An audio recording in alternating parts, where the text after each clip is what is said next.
Bye.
हरे कृष्णा আপনারা তো ভালো আছেন সত্যি বলছেন ভালো আছেন আমার তো মনে হয় না ভালো আছেন আপনার দর্শন পায় ভালো আছে আমরা কাউকে জিজ্ঞাসা করে ভালো আছো হ্যাঁ ভালো আছি বলতে হয় তো সবাই বলবেন নাকি সব থেকে আমরা ভালো আছে বর্তমান পৃথিবীর যে অবস্থা ইসরায়েল যুদ্ধ চলছে ভারত পাকিস্তান চায়না সব যুদ্ধের জন্য অপেক্ষা করে বসে আছে বাংলাদেশের যে অবস্থা ভালো অবস্থা হ্যাঁ ভালো অবস্থা নেই আচ্ছা সেখানে ভালো নেই বাংলাদেশের অবস্থা খারাপ হলে মানুষ ছেড়ে ভারতে ঢুকে যাচ্ছে ভারতের অবস্থা কি ভালো অবস্থা ভারত অবস্থা ভালো নেই বর্তমান যে অবস্থা এটা কলিযুগের অবস্থা খুব খারাপ কোথায় ভালো নেই জাতি জাতির মধ্যে সংঘর্ষ দেশ দেশের মধ্যে সংঘর্ষ ভাই ভাইয়ের মধ্যে সংঘর্ষ তো সংঘর্ষ হিংসা দ্বেষ তার মধ্যে আমরা কি করে বলতে পারি যে ভালো আছি বলে আগে তো আমরা পুরা করেছি অসুর দেবতার মধ্যে মারামারি হতো নাকি এখন আগে মানুষ শত্রুকে মারত এখন মানুষ কাকে মারে হ্যাঁ ভাই ভাইকে মারে না ভাই ভাইকে মারছে শুধু কি ভাই ভাইকে মারছে আর কাকে মারছে বাবা মাকে মারছে আর কাকে মারছে আরে মার পেটের ভিতরে বাচ্চাকে মেরে ফেলছে ভিন্ন হচ্ছে হাসে হচ্ছে না আছে না তাহলে কি করে আমরা আনন্দ থাকতে পারি কিন্তু আমরা বুঝতে পারি আমার আনন্দ আছে। যেখানে এই সমস্ত ঘটনা ঘটছে তার ভিতরে আমরা বলি যে আমার আনন্দে আছি, তার মানে আমরা কিছুই জানছি না। যদি এই জায়গাটাতে আনন্দের জায়গা হতো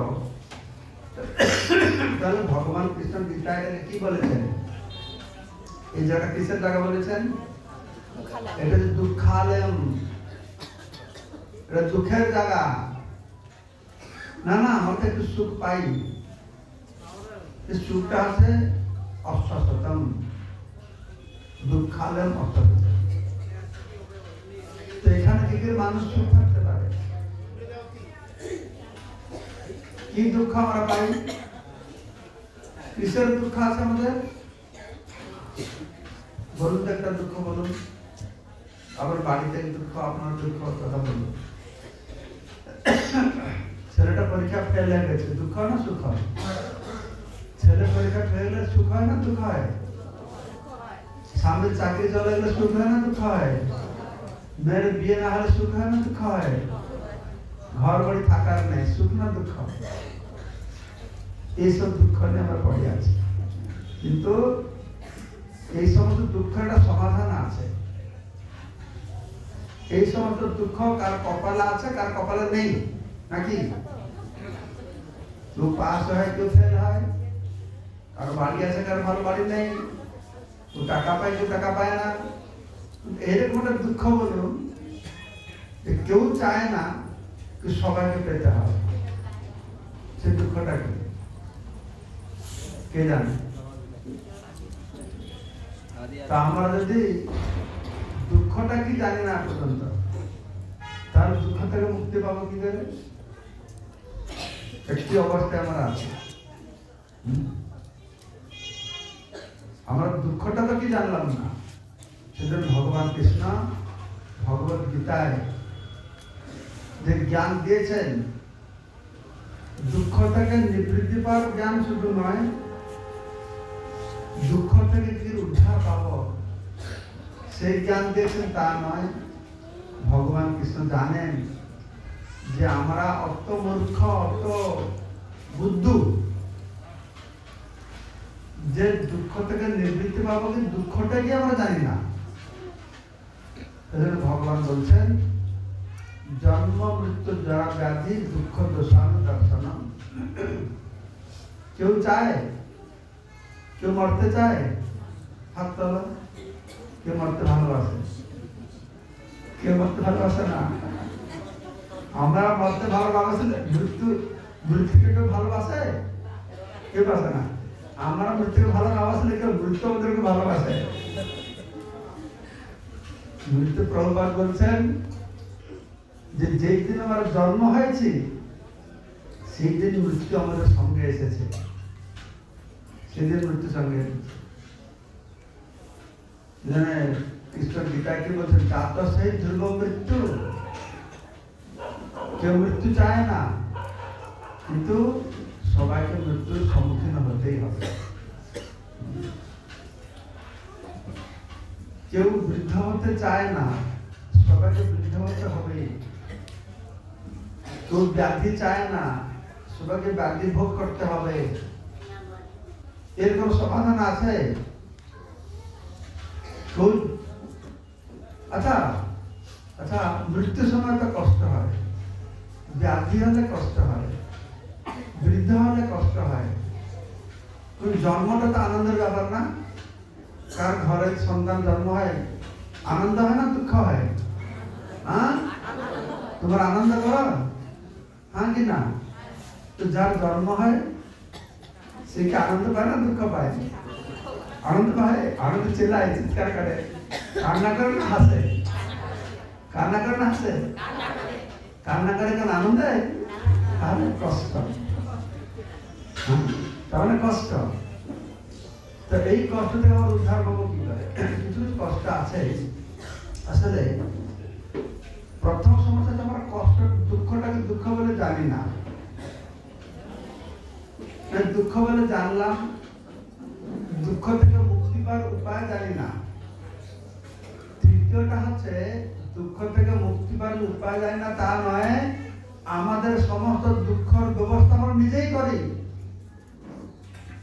আমি বললেও আমার পিছনে লেগেছে, আমাকে হয়রান করছে, আমার দুঃখ দিচ্ছে। না না, আমি নিজে আমার দুঃখ দিচ্ছি।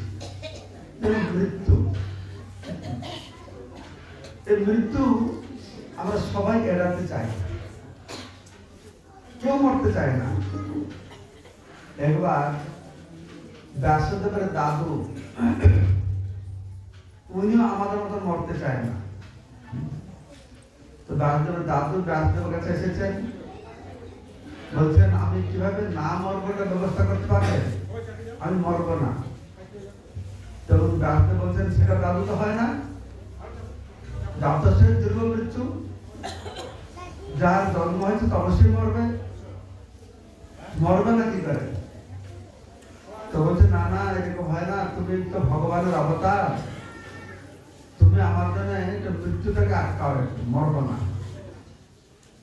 তো ব্যাসদেব কি করেছেন, তার দাদুকে নিয়ে যমরাজের কাছে গিয়েছে। যমরাজকে বলতে যে আমার বাবার দাদুর নাম মরে। তো যমরাজকে বলছেন আমার দাদু মরতে চায় না, আপনি ব্যবস্থা করে দেন যেন না মরে। যমরাজ বলছে আমি তো এটা পারবো না, আমি তো মানুষের পাপ পুণ্যের বিচার করি, কে মরবে কে সে আমার হাতে নেই, না কার হাতে আছে, না মহাকাল পুরুষের হাতে আছে, মহাকাল পুরুষের দেখে। তো দাসদেব দাদুকে নিয়ে মহাকাল পুরুষের কাছে যাবে। তো দাদু কি করলো, যমরাজকে বলল যমরাজ আপনি তো আমাদের সঙ্গে চলুন, আমার হয় একটু মহাকাল পুরুষকে বলে দেবেন আমাদের মৃত্যু না হয়। তো যমরাজ দেখছেন ব্যাসদেবের দাদু বলছে না দেবে কি করে। তো যমরাজ ওদের সঙ্গে গিয়েছেন। তো দাদু এই আসতে কথা হচ্ছে কেন, চুপ চুপ দাদুর সঙ্গে যমরাজ ব্যাসদেব তার মহাকাল পুরুষের কাছে গিয়েছে। তখন ব্যাসদেব মহাকাল পুরুষকে বলছেন যে আমার দাদু মরতে চায় না, তাকে একটু ব্যবস্থা করলে না মরে। মহাকাল পুরুষ বলছে আমি তো পারবো না, আপনি তো মৃত্যু নিয়ন্ত্রণ কর্তা, না আমি নিয়ন্ত্রণ কর্তা ঠিক, তার কপালে কি আছে কিনা আমি তো জানি না, তুমি চিত্রগুপ্তের কাছে যাও, চিত্রগুপ্ত ঠিক বলে দেবে। তো ব্যাসদেব দাদুকে নিয়ে চিত্রগুপ্তের কাছে যাবে। তো দাদু একটু বলছে, দাদু তখন কি করছো? তো দাদু তখন বলছে মহাকাল পুরুষকে আপনি একটু আমার সঙ্গে চলুন।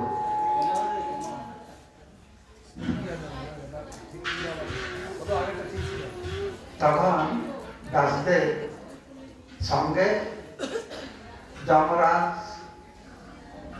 মহাকাল পুরুষ নিয়ে চিত্রগুপ্তের কাছে গিয়েছেন। তো চিত্রগুপ্ত বলছেন ব্যাসদেব আমার দাদু মরতে চায় না, কি আছে দেখো, তার নথিপত্র খোলে কি ব্যাপার। চিত্রগুপ্ত নথি খোলে দেখছে, খোলে খোলে খোলে দেখে বলছে আরে তোমার দাদুর কপাল মৃত্যুই নেই, তো মরবে না। তো সবাই খুব আনন্দ হয়ে গেছে, আরে আমার তো সেটা চাইছিলাম, সবাই খুব খুশি হয়ে গেছে। তখন চিত্রগুপ্ত বলছে না দাঁড়া দাঁড়া দাঁড়া দাঁড়া, তার কপাল মৃত্যু নেই, তার একমাত্র মৃত্যু হবে যদি কখন ব্যাসদেব যমরাজ মহাকাল পুরুষ এই তিনজন একসঙ্গে আসে যাবে, তার তখনই মৃত্যু হবে, না মৃত্যু হবে না। তো তখন তিনজন একসঙ্গে এসে গেছে আর দাদুর সঙ্গে পাকিস্তান মারা গেল। তাহলে কি বুঝলো এখানে, দাদুর কপাল মৃত্যু ছিল না, ছিল, মরলো কি করে? এই তিনজন যখন একটার সঙ্গে আসবে, তিনজন একসঙ্গে কে নিয়ে আসলো, কে নিয়ে আসলো? দাদু নিয়ে আসলো। তো আমাদের অবস্থা ঠিক সেরকমের, আমরা কেউ চাই না, তো না চাইলে কি হবে, আমাদের কপালের দুঃখগুলি আমরা নিজেই ব্যবস্থা করে থাকি। তো সেই জন্য আমরা যেখানে সংসার কূপের মধ্যে পড়িয়াছি,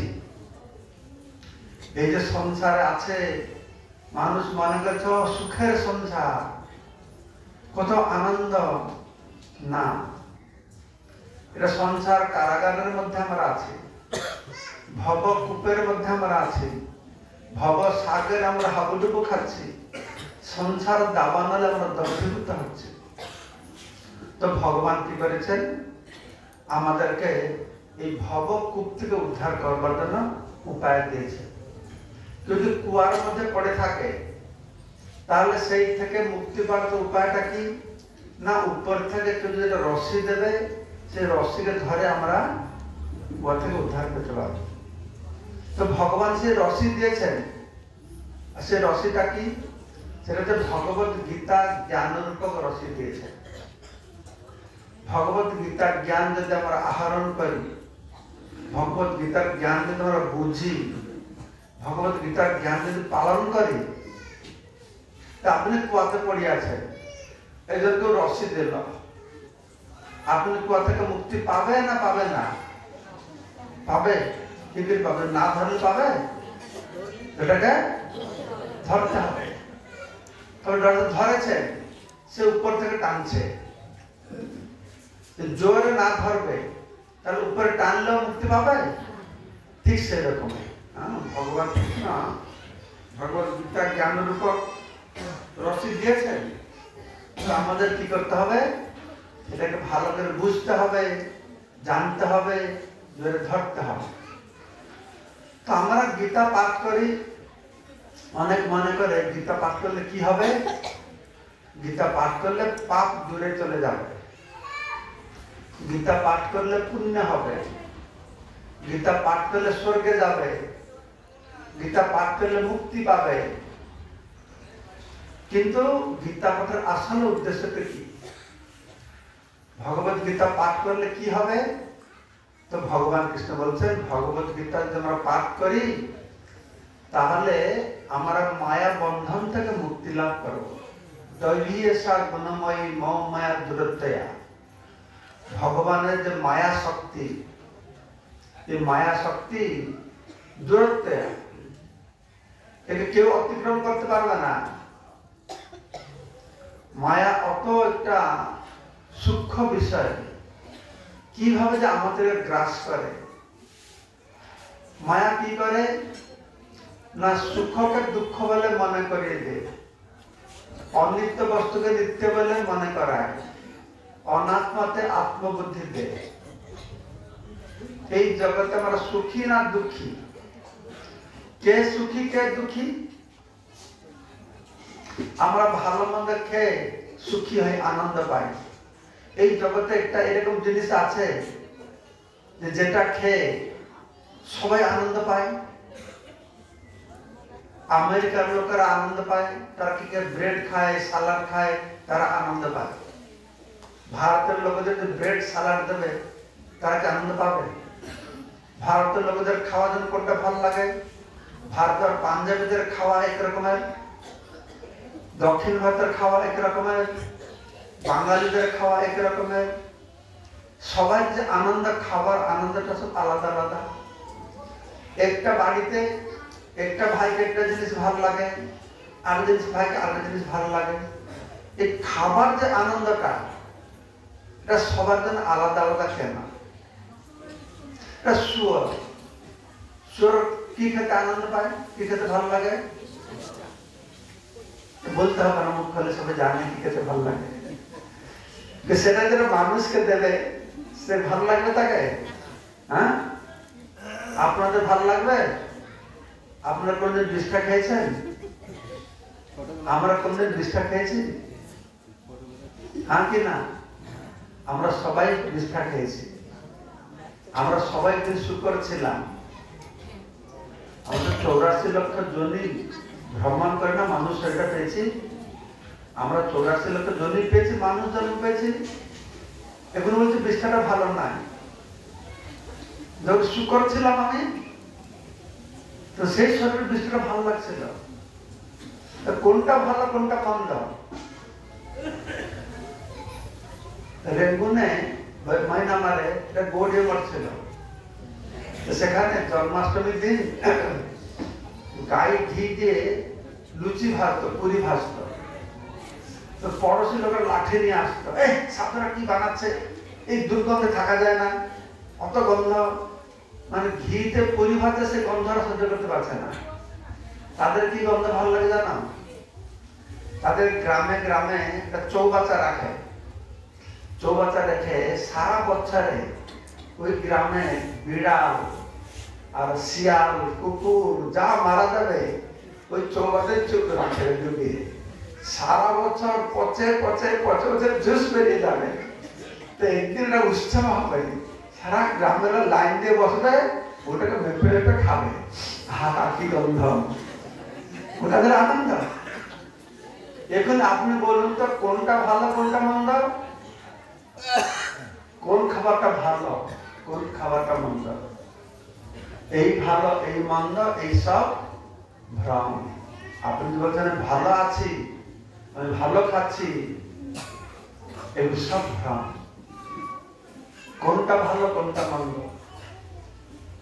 কোনটাই ঠিক নাই। তো কেন একটা লোককে একটা জিনিস ভালো লাগে, আরেকটা লোককে আরেকটা জিনিস ভালো লাগে, আরেকটা লোককে আরেকটা জিনিস ভালো লাগে? সবাই ভালো লাগার বিষয়টা আলাদা আলাদা কেন?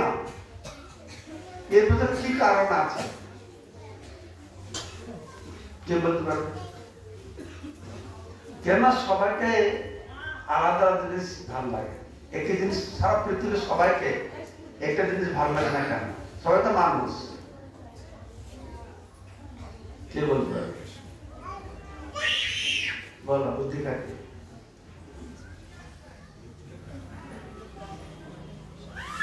কেন কেন সবাইকে একটা জিনিস ভালো লাগে না? সবাই ভালোবাসা বস্তুটা আলাদা আলাদা কেন? এইটা হচ্ছে সীতামণি বলছেন, আমাদের ভিন্ন ভিন্ন মানুষ, ভিন্ন ভিন্ন জীবের উপরে প্রকৃতির গুণের প্রভাব আলাদা আলাদা। কার উপরে সত্য গুণের প্রভাব আছে, কার উপরে রজগুণের প্রভাব আছে, কার উপরে তমগুণের প্রভাবটা বেশি। যার উপরে সত্য গুণের প্রভাব বেশি থাকবে তাকে শাক সবজি ঘি দুধটা খেলে তাকে ভালো লাগবে, অন্যগুলো দুর্গন্ধ লাগে। যে রাজস্বিক রজগুণের লোক, তাকে ঝাল থাকবে, টক থাকবে, মাছ মাংস মদ, ও আজ খাবারটা জমে গেছে, ভালো লাগবে তাকে। সাত্বিক লোকদের ভালো লাগবে না। যারা তামসিক লোক, তাদেরকে দুধ দই মাখন দিয়ে ভালো লাগবে না। তাদের কি ভালো লাগবে? যে 3 দিন পান্তা ভাত টক গন্ধ হয়ে গেছে, খুব ভালো, পেঁয়াজ দিয়ে রসুন দিয়ে কাবেজ থাকে। তার সঙ্গে আর কি ভালো থাকবে? শুটকি মাছ আগুনে পোড়াবে, সে যে গন্ধটা আসবে ওই গন্ধতেই ভাত খেয়ে নেবে। হ্যাঁ কি না? সবাই অনুভব আচ্ছাড় করেছে। কি তার গন্ধ, এটা কেন হচ্ছে বলো তো? এইগুলো জানবার জন্য আবার মানুষ জন্ম পেয়েছে। আমরা তো অনাদিকাল থেকে ভালো মন্দ নিয়ে পড়ে আছি, কিন্তু ভগবান মানুষ জন্ম দিল। তুমি যে ভালো মন্দ নিয়ে পড়ে আছ, এর পিছনে কি রহস্য আছে? তুমি যে বলছো এটা ভালো এটা মন্দ, এটা তোমার জন্য ভালো মন্দ না আর একটা কোনো কিছুর প্রভাবের পরে তুই মনে করছো এটা ভালো, তুই মনে করছো এটা মন্দ? এটা কার প্রভাবে? না গুণের প্রভাব।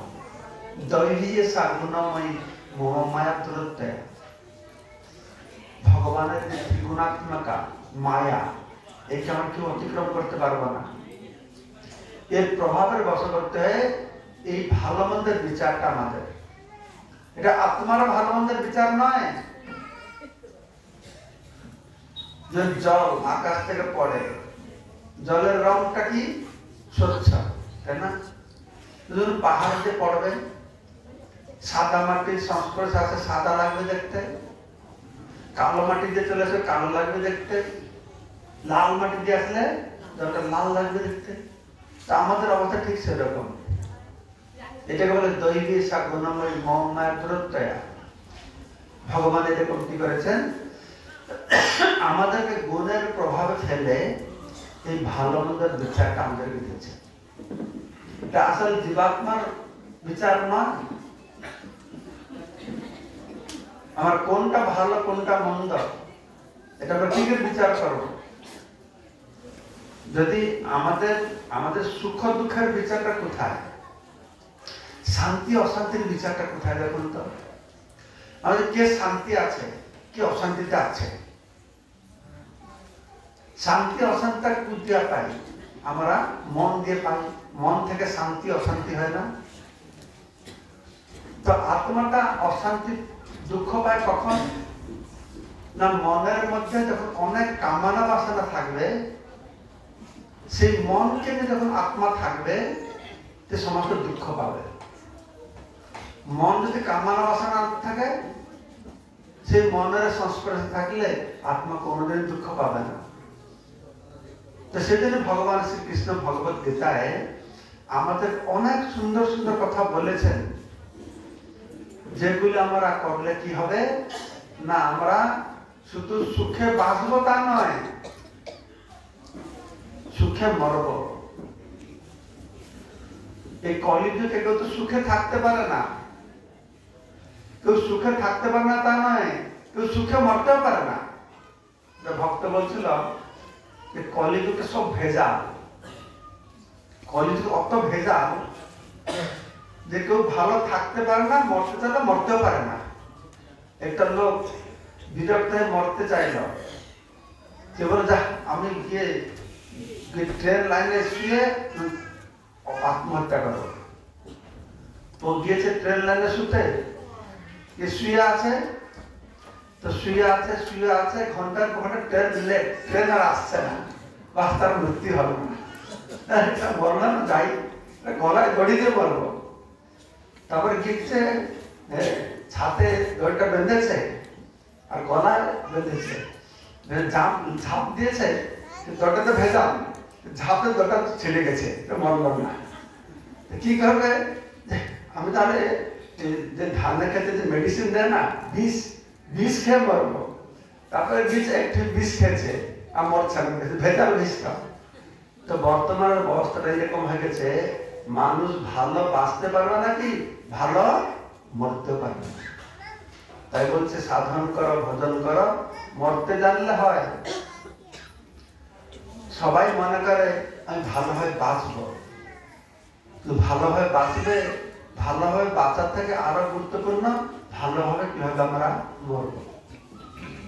ভগবত গীতা আমাদের কি শিক্ষা দিচ্ছে? ভগবত গীতা যদি আমরা অধ্যয়ন করি তাহলে ভালোভাবে বাঁচতে আমার শেখাচ্ছে, আর ভালোভাবে মরতেও শেখাচ্ছে। ভালোভাবে মরতে মানে কি? ভগবান বলছেন জং জং বাপি স্মরণ ভাবম তেজন্তন্তে কলেবরম তম তম ভবেতি কৌন্তেয় সদা তদ্ভব ভাবিত। মৃত্যুর সময় আমরা যে কথা চিন্তা করে মৃত্যু হবে, আমাদের সেই রকম গতি হবে। ভগবান বলছেন মৃত্যুর সময় আমাকে চিন্তা করো, আমাকে চিন্তা করে তার মৃত্যু হবে। অন্তকালে চ মামেব স্মরণ মুক্তা কলেবরম যব প্রয়াতি সমদভাবম জাতি নাস্তি অত্র সঞ্চয়। আমাকে চিন্তা করে যদি মৃত্যু হবে তাহলে সে আমাকে পাবে, আমার ভাবকে প্রাপ্ত হবে। তাহলে কি করতে হবে? আমাদের মৃত্যুর সময় ভগবানকে চিন্তা করতে হবে, স্মরণ করতে হবে। এইটা হচ্ছে কৌশল। আমার মৃত্যুর সময় যা চিন্তা করবো সেই ফল হবে। ভগবানকে চিন্তা করলে আমরা ভগবত ধামে যাব, যদি আমরা অন্য চিন্তা করি অন্য ফল পাবো। তো ভগবানকে চিন্তা করলে তো ভগবত ধামে যাবো, তার তো ভালো হয়ে গেল, আমি জেনে গেছি, আমার কোনো অসুবিধা নেই। তো মৃত্যু যখন আসবে কি করবে? বসবে, ভগবানকে চিন্তা করবে, হরে কৃষ্ণ, বাস্ত হয়ে গেল নাকি? সবাই উপায় শিখে গিয়েছেন, শিখেছেন কি করতে হবে মৃত্যু সময়? কি করতে হবে? যদি মৃত্যুর সময় হরে কৃষ্ণ চিন্তা করলে সব হয়ে যায়, তাহলে সারা জীবন আমরা এত কষ্ট করে 4টে নিয়ম পালন করো, সুরমালা জপ করো, এই মঙ্গলারতি উঠো ঠান্ডায় করা কি দরকার আছে? দরকার আছে? কেউ বলো মহারাজ আমি তো উপায় পেয়ে গেছি, ভগবান বলে দিয়েছেন মৃত্যুর সময় আসবে, আমি বাবা শুধু ভগবানকে স্মরণ করে নেবো, কাজ শেষ। সারা জীবন খাটির দরকার নেই। সমস্যাটা হচ্ছে আমরা স্মরণ করতে পারবো না, ভগবানকে স্মরণ করতে পারবো না। ভগবান হচ্ছেন চিন্ময়, মন হচ্ছে জড় ভৌতিক। ভৌতিক মন দিয়ে ভগবানকে স্মরণ করা যায় না। আর বিশেষ করে মৃত্যুর সময় তো বলা আছে, পুরাণে বলা আছে যে 10,000 স্করপিও বাংলায় বিচ্ছু যদি কাটে, কামড়ায়, যা কষ্ট হয় মৃত্যুর সময় নাকি সেরকম কষ্ট হয়। কাউকে বিচ্ছু কামড়েছে? এখানে কেউ আছে সৌভাগ্যবান করতে? কে কেটেছে? হ্যাঁ, একটা মাতাজ কেটেছে। তো সেই কত কষ্ট, 10,000 বিচ্ছু। তো তাতে ভগবান স্মরণ হবে? কার কার আপনারা এখানে জপ করেন? হাত তুলুন। কার জপ করেন? অনেক জপ করেন। যদি মাথা ব্যথা করে, জ্বর হয়, জপ করতে মন লাগে? আজকে আর জপ হবে। যদি মাথা ব্যথা, কষ্ট, পেট ব্যথা, জ্বরতে ভগবানের মন লাগে না। আচ্ছা 10,000 বিচ্ছু কাটবে, তোর ভগবানের মন লাগবে?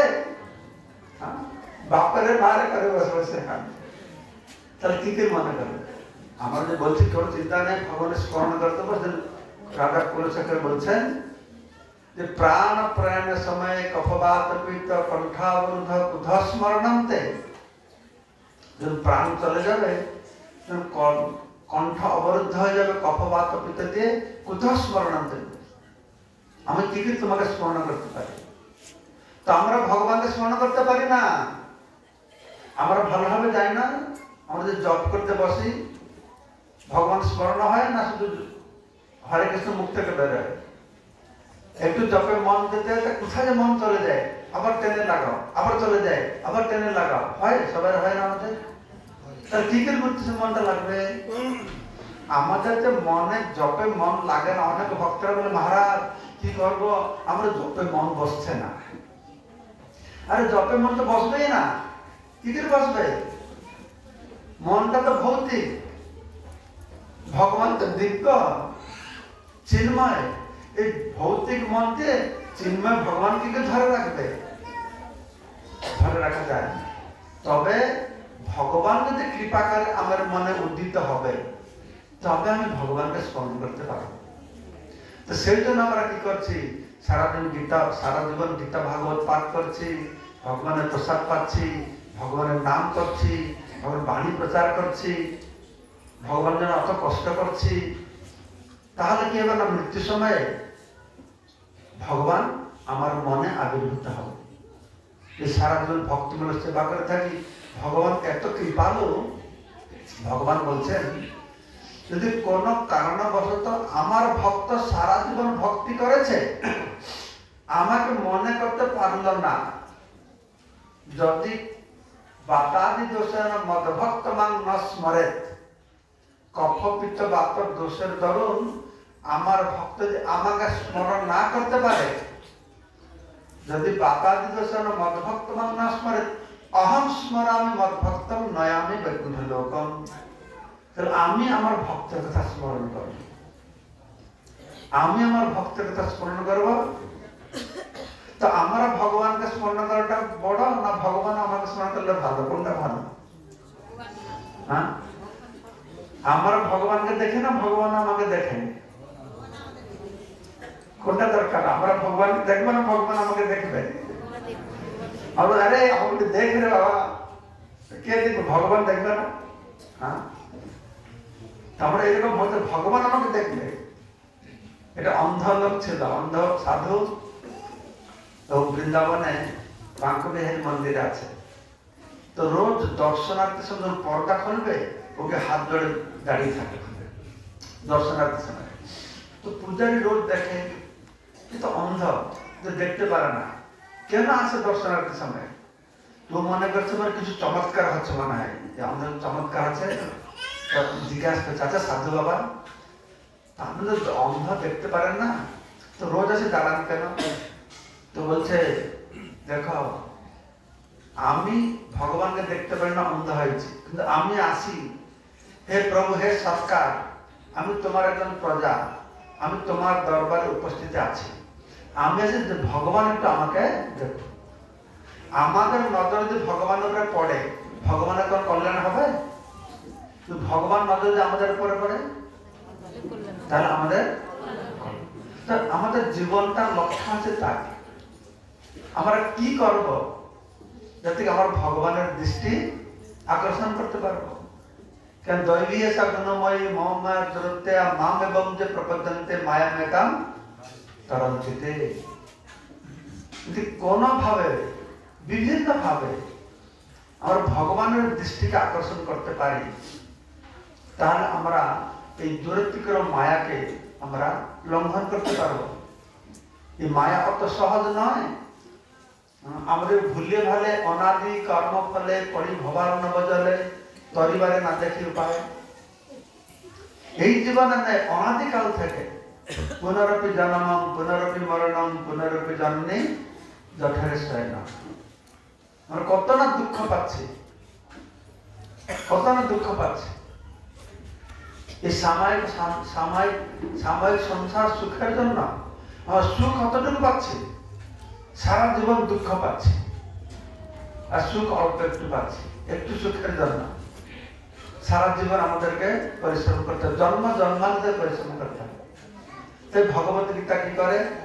ভগবত গীতা আমাদেরকে উপায় শিখাচ্ছে আমরা কিভাবে এই জন্ম মৃত্যু জরাবধিকে অতিক্রম করতে পারবো। কৃষ্ণ ভুলি যে জীব ভগবাঞ্ছা করে নিকটস্থ মায়াকারে ঝপটিয়া ধরে। আমরা কেন কষ্ট পাচ্ছি? না আমার ভগবান কৃষ্ণকে ভুলে গিয়েছি। ঈশ অপদেশ্য বিপর্যয় অস্মৃত। আমরা ভগবান থেকে মুখটা ঘুরিয়ে এদিকে বসে আছি, সেজন্য আমাদের এই দুরাবস্থা হয়েছে। তো সেই জন্য ভগবান এই গীতার মাধ্যমে আমাদের সুন্দর জ্ঞান দিয়েছেন, যে জ্ঞানের উপর রসিকে আমরা ধরে রাখে, জোরে ধরে রাখতে পারবো, তাহলে ভগবান টেনে আমাদেরকে উদ্ধার করবে। ভগবান আমাদেরকে উদ্ধার করবে। তাই ভগবত গীতার অন্তিম লক্ষ্য হচ্ছে সর্বধর্মান পরিত্যজ্য মামেকম শরণম ব্রজ। ভগবান কৃষ্ণ বলছেন, মন্মনা ভব মদ্ভক্ত মদজাদিমাং নমস্কুরু। মন্মনা মানে কি? মন্মনা মানে আমার কথা চিন্তা করো, আমাকে স্মরণ করো। ভালো না খারাপ? ভালো না খারাপ? রাবণ রামের কথা চিন্তা করতো না করতো না? হিরণ্যকশিপু বিষ্ণুর চিন্তা করতো না করতো না? হ্যাঁ কি না? তাহলে ভালো। কংস কৃষ্ণের কথা চিন্তা করতো? হ্যাঁ। কংস চিন্তা করলে কি? কংস সিঁড়িতে উঠছে, 1 2 3 4 5 6 7 8, 8 নম্বর সিঁড়িতে পা দিলেই তার কৃষ্ণ স্মৃতি আছো, দেবকীর অষ্টম গর্ভ পুত্র আমাকে মারে। এই অসুররাও চিন্তা করে। তাই ভগবান কৃষ্ণ চিন্তা করছেন, আমি তো বললাম আমার কথা চিন্তা করো। তাহলে মানুষ তো কংসের মতন চিন্তা করবে, রাবণের মতন চিন্তা করবে, হিরণ্যকশিপুর চিন্তা করবে, তাহলে কি হবে? ভগবান কি বললেন? মন্মনা ভব মদ্ভক্ত। চিন্তা করো, কিন্তু আমার ভক্তের মতন চিন্তা করো, আমার ভক্তের অনুকূল ভাব দি। অসুরের চিন্তা করে প্রতিকূল ভাব দি, ভক্ত চিন্তা করে অনুকূল ভাব দি। মন্মনা ভব মদ্ভক্ত। আমার ভক্তকে, যাকে পূজা করো সব আমার ভক্ত, ঠিক না? কালীকে পূজা করো, শিবকে পূজা করো, দুর্গাকে পূজা করো, সব আমার ভক্ত। এটা সমাজে প্রচলিত আছে। তো ভগবান আগে থেকে জানেন, এটা শুনে মানুষেরা দিশাহারা হবে। তাই বলে যে মন্মনা মদ্ভক্তকে না মদযাজি, যে আমার পূজা করবে। যা তার পূজা করে আমাকে পাবে না, তা আমার পূজা করবে মদযাজি, ভগবানের যে পুজো করবে।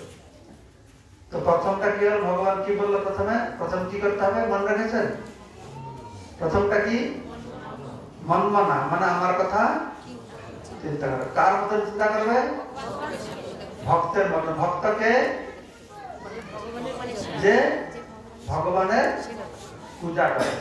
তো ভগবানকে পূজা করবে কি করে? কিছু পূজা করবে। ভগবানকে পূজা করার জন্য 16 উপচার আছে। ধূপ আছে, দীপ আছে, ফুল আছে, 16টা রয়েছে। তার মধ্যে একটা আছে নমস্কার করা। তো ভগবান বলছেন তোমার যদি কিছুই না থাকে, ফুল নাই, ধূপ নাই, দীপ নাই, কিছু নাই, তো মাথাটা তোমার কাছে আছে তো না? মাথা নাই। কি বলতে পারো আমার মাথা নেই? ভগবান বলছে আমাকে পূজা করো। বলে ভাই বাবু কি করে পূজা করবো? আমার আরতি প্লেট নেই, শঙ্খ নেই, আমার ফুল নেই, ধূপ নেই, কি করে পূজা করবো? তো ভগবান তোমার কিছু নেই, মাথাটা তো আছে, তো মাথাটা তো নত করতে পারো। মান নমস্কার মনে থাকবে। মন মানা, ভব মদভক্ত, মদযাজি, মান নমস্কার। নমস্কার করতে পারবা না এইরকম কেউ ব্যক্তি আছে? এতটুকু ভগবান চাইছে তুমি কিছু না করতে পারো, আমাকে নমস্কার করো। কিন্তু আশ্চর্যের ব্যাপার, আমরা দেখি যে মায়াপুরে অনেক লোক আসে, তারা ভগবানকে নমস্কার করে না, প্রণাম করে না। এই অক্ষরাত্মপুরে বলছিল ও ইস্কন এসে প্রথম দেখলো যে দণ্ডবোধে প্রণাম করতে হয়, মনে আছে? ও আগে জানতো না যে এই মাটিতে পড়ে প্রণাম করতে হয়। মায়াপুরে আমি দেখেছি অত সুন্দর রাধা মাধব। মায়াপুরে কারা কারা গিয়েছ? হাত অনেক যায় না, কি ব্যাপার? কারা কারা যায়নি হাত তোলো তো মায়াপুরে? সবাইকে নিয়ে যাবে প্রভু। আচ্ছা, মায়াপুরে কত সুন্দর রাধা মাধব অষ্টসখী। কিন্তু আমি দেখছি অনেক লোক এসে কি করে, সে রাধা মাধব না দেখে, সে ঝাড়বতি গুলো দেখে। কত সাহেব বড় ঝাড়বতি দেখেন, আর রাধা মাধব কাছে গিয়ে দাঁড়িয়ে থাকে, প্রণাম করে না। আর পরিবারকে নিয়ে এসছে, শাশুড়ি, শাশুড়, শাশুড়ি, শালি, সারা সব সঙ্গে আছে। তো যদি কেউ প্রণাম করতে চায় তো লুকিয়ে লুকিয়ে প্রণাম করে। যে শালি দেখবে হাসবে, কি করে প্রণাম করে, ঠাকুরকে হাসবে। শ্বশুর বাড়িতে গেলে সে একদম মাথা নিচু করে শাশুড়িকে প্রণাম করবে, কিন্তু ভগবানকে প্রণাম করবে না। কি হতভাগ্য! আমার নমস্কার করতে ভগবান বলছেন কিছু যদি না করো, নমস্কার করতে করা আমাকে আমাদের পক্ষে। তো নমস্কার করাটা কি কঠিন? কঠিন না সহজ? কঠিন না সহজ? খুব কঠিন। ভগবান খুব চালাক। ভগবান বলছে তুমি কিছু করতে হবে না, শুধু নমস্কারটা করো। নমস্কার মানে কি এটা যদি জানবেন, আপনি যাকে দেখে তাকে বলে নমস্তে, নমস্তে বলে না? আপনি নমস্কার করেন সবাইকে, নমস্কার নমস্কার। কিন্তু নমস্কার শব্দের অর্থটা জানবে, তাহলে কোনদিন কাউকে নমস্কার করবেন না। তো নমস্কার অর্থ হচ্ছে, নমস্কার শব্দ হচ্ছে ন মম, নমস্তে নমস্তে, আমার কিছু নাই, আমার ঘর বাড়ি ব্যাংক ব্যালেন্স সব তোমাকে দিলাম, এটা হচ্ছে নমস্কার।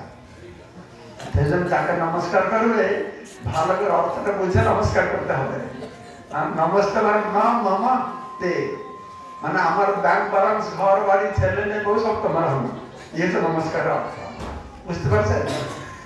যাকে তাকে নমস্কার করা যাবে? হ্যাঁ, লোক দেখে নমস্কার করতে হবে। নমস্কার পাওয়ার একমাত্র যোগ্য ব্যক্তি হচ্ছেন ভগবান। সেজন্য ভগবান কি বলছেন না, সর্বধর্মান পরিত্যাজ্য মাম একম শরণম ব্রজ। সব কিছু পরিত্যাগ করে ভগবান তার কাছে আত্মসমর্পণ করা। তো ভগবান কাছে সবকিছু প্রদান করা। আমরা ভগবানকে সবকিছু দেব, যদি না দিব তাহলে একদিন ভগবান এমনি সবকিছু নিয়ে যাবে, তাই না? কালস্মিহম মৃত্যু সর্বহারস্যহম, আমি মৃত্যুর রূপে এসে সব হরণ করে নিয়ে যাব। আমরা তো মনে করছি ও মন্দির যাওয়ার আমার সময় নাই, অত কাজ আছে, কাজ করতে হবে, টাইম কোথায় মন্দিরে যাব। ভগবান বলছেন ও আমার মন্দিরে এসে আমার দর্শন করতে তোমার সময় নেই, ঘরে বসে থাকো, আমি যাবো তোমাকে দর্শন দিতে। তুমি ভক্ত হলে আমাকে দর্শন হবে, ভক্ত না দর্শন পাবেন না, তোর তোর দরবারে যাবো, ঠক ঠক ঠক ঠক করবো, আমি যাবো, আমার দর্শন পাবে একদিন। কি রূপে পাবে জানা? কি রূপে পাবে জানা? মৃত্যু রূপে। এই মৃত্যু হচ্ছে ভগবানের আর একটা রূপ। কালস্মিহম, এক কাল। আর ভগবান যখন আজকে সময় নেই মন্দিরে আসতে, আর ভগবান মৃত্যু রূপে আমার দরজার কাছে এসে যাবে, বলতে পারবো একটু অপেক্ষা করো, আমার সময় নেই, এই বিড়িতে শেষ চুমুকটা দেবো, একটু রোকো রোকো, এক্ষুন যেতে হবে নাকি? ভক্ত ঠাকুর বলছেন যে এবে না ভজিলে যশোদা সুত চরণে পড়িবে নাচে। এখন যদি আমরা ভগবান কৃষ্ণকে আত্মসমর্পণ না করি তো জবরদস্ত একদিন যেতেই হবে রে বাবা, জবরদস্ত তার কাছে আত্মসমর্পণ করতে হবে, যেজন মৃত্যু রূপে আসবে। তো ভক্ত হলে দর্শন করবে, ভক্ত না হলে দর্শন করবে। কিন্তু ভক্ত হলে কি দর্শন করবে? তার দ্বিভুজ মুরলীধারী শ্যামসুন্দর রূপকে দর্শন করবে। ভক্ত না হলে কি দর্শন করবে? তার সে বিভৎস মৃত্যু রূপকে দর্শন করবে, মহাকাল রূপে। তিনি যে সবকিছু হরণ করে নিয়ে যাবে। আজকে স্বেচ্ছা আমার ভগবানকে দিচ্ছে না, আর একদিন সময় আসবে সবকিছু নিয়ে যাবে। সেজন্যই আমাদেরকে ভগবত গীতা জ্ঞানের মাধ্যমে ভগবান কি শিখাচ্ছেন? আমরা সুখে বাঁচব, সুখে মরব, আর সুখে ভগবত ধামে যাব। তো ভক্তরাই সুখে আছে। আপনারা সুখে আছেন? হ্যাঁ কি না? ভয় পাচ্ছে আমি একটু বললাম না সুখে? আরে ভক্তরা এই যে কীর্তন হলো, আনন্দ পেয়েছেন? এদের প্রসাদ হবে, আনন্দ পাবে, আনন্দেই আনন্দ। কেন? আপনার ভক্তদের সঙ্গে আছে, ভগবানের সঙ্গে আছে। বাহিরের মানুষরা বলে, শেষ কথা বলছি, বাহিরের মানুষরা বলে আরে ইসকনের ভক্ত বড় কষ্ট, মাছ মাংস খেতে পারবে না, বিড়ি টানতে পারবে না, ভোর 4টায় উঠতে হবে, অত কষ্ট করা যায় নাকি? আমার এসে আনন্দ করবো, ভোগ করবো, মানুষজন পেয়েছি, এই অত কষ্ট করা যায়? ইসকন বেশি ভিড়তে চায় না। কিন্তু আমার তো মনে হয় ইসকন ভক্তরা সবথেকে বড় ভোগী। আমি যাই, আমাদের যাই নামহাট প্রোগ্রামে, গ্রামে গ্রামে, গৃহস্থের বাড়িতে, আনন্দ আনন্দ। আমি একটা গৃহস্থ ভক্তর কম্পেয়ার করে আপনাকে দেখাবো কে আসল আনন্দ পাচ্ছে। দেখুন তো গৃহস্থ বাড়িতে, ভক্ত বাড়িতে কি হচ্ছে, তারা ভোর 4টায় বাচ্চাটা সব উঠে যাচ্ছে, স্নান টান করছে। কারণ ব্রহ্ম মুহূর্ত না, ব্রহ্ম মুহূর্তে যা করবে ভালো। সেজন্য আমি, আমার মনে হয় ছোটবেলায় আমার মা বলতেন তাড়াতাড়ি ঘুমিয়ে পড়ো, ভোর 4টায় উঠে পড়াশোনা করবে, ভালো মনে থাকবে।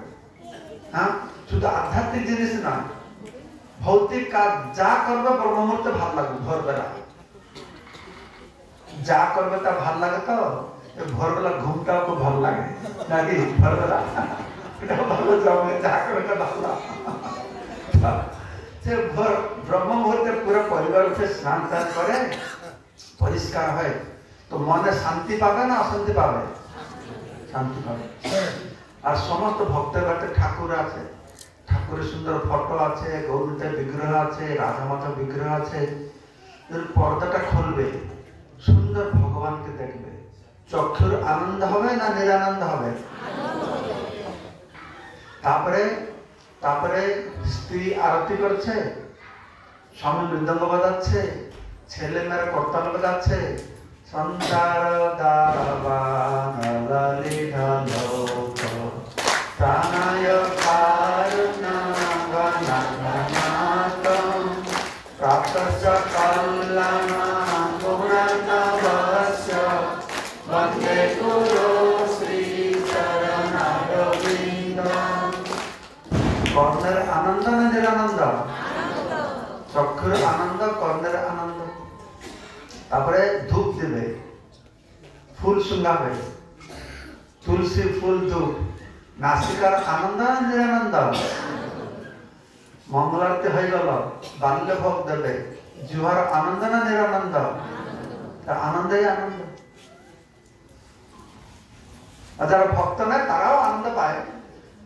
তারা 12টা 1টা পর্যন্ত টিভি দেখবে, তারা বাচ্চা কাচ্চাদেরকে নিয়ে, বউ বাচ্চাদেরকে নিয়ে সে শুয়ে থাকবে, 9টা 10টার সময় ঘুম থেকে উঠবে নাকি? ঘুম থেকে উঠে সে চুল শুরু এলেমেলে হয়ে গেছে, মুখটা ফুলে গেছে, মুখে লালা বেরোচ্ছে, স্বামী স্ত্রীকে দেখবে, স্ত্রীর স্বামীকে দেখবে, সুন্দর দর্শন, কি আনন্দ। তার মুখে গন্ধ বেরোচ্ছে, কি সুন্দর গন্ধ। তারপরে হয়তো পূর্বদিন রাতে স্বামী স্ত্রীর ঝগড়া লেগেছিল, সকাল উঠে আবার শুরু হয়ে যাবে, বাচ্চা শুরু করে দিল, মঙ্গলার কারণ হয়ে গেল। কোন জীবনটা ভালো? ভক্ত জীবন কষ্ট না আনন্দ? তাহলে তাহলে আমরা যে বলি না এই আমাকে কষ্ট দিয়েছে, কেউ কষ্ট দেন, আমাদের কষ্ট আমরা নিজে তৈরি করি। হ্যাঁ, আসলে কষ্ট না হলে বোরিং লাগে, কষ্ট না হলে হয় না, কষ্ট দরকার, সবাই কষ্ট চাইছে। কিন্তু ভগবত গীতা আমাদের আনন্দময় জীবনযাত্রার একটা সুন্দর পন্থা শেখাচ্ছে, বুঝতে পারছেন? আমরা ভগবানকে নিবেদন করবো, প্রসাদ পাবো, কীর্তন করবো, ধাম দর্শন করবো, ভারত দর্শন করবো, সবকিছু সুন্দর আনন্দ। জীবন লক্ষ্য হচ্ছে আনন্দ। আর এই আনন্দ হচ্ছে প্রেম ভালোবাসার থেকে। তো এই সব কিছু আমরা লাভ করতে পারবো। মহাপ্রভু আমাদের দিয়েছেন যে প্রেম ভালোবাসা হরিনাম থেকে হবে।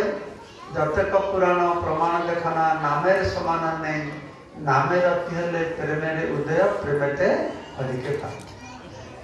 ঈশ্বরের নাম 32 অক্ষর।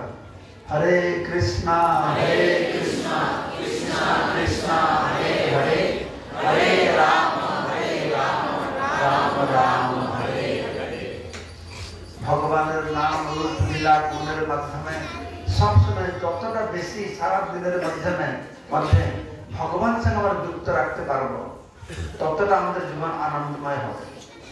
এখন আমরা আনন্দে থাকতে চাই, দুঃখে থাকতে চাই, এটা আমার উপর নির্ভর করে। আমরা আনন্দে থাকতে চাই, শ্রবণের মাধ্যমে, দর্শনের মাধ্যমে, প্রসাদের মাধ্যমে যতটা পারি ভগবানের কাছে থাকবো, তাহলে আমরা আনন্দ পাবো। জয় শ্রী প্রভুপাদ কি